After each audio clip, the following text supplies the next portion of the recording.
En quoi ce schéma d'aménagement régional est important pour les Guadeloupéens?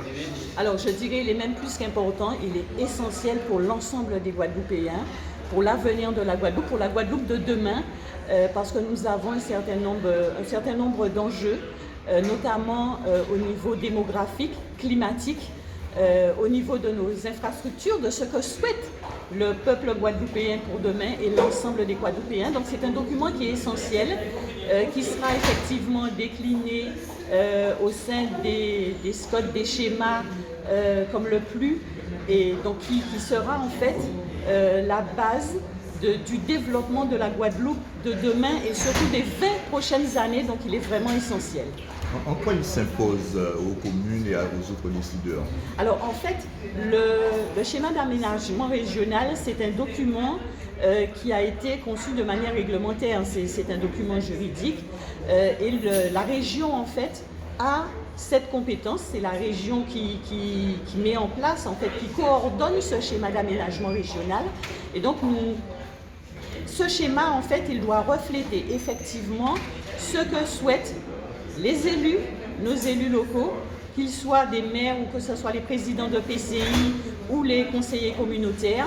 Il doit effectivement refléter ce que souhaitent nos socioprofessionnels, ce que souhaitent les associations et ce que souhaite chaque Guadeloupéen. Le dernier date de 2011. Qu'est-ce qui s'est passé entre-temps qui nécessite une révision? Alors, entre-temps, il y a eu un certain nombre de changements, notamment au niveau réglementaire. Il y a, comme je vous l'ai dit précédemment, des changements puisque l'ancien SAR était basé sur une évolution démographique, alors que maintenant, nous avons une démographie qui est en baisse. Il y a également des projets qui étaient peu ou pas abordés, par exemple les changements climatiques. Et c'est vrai qu'il y a une très grosse part très importante concernant le littoral et notre biodiversité. Est-ce que le SAR est contraignant?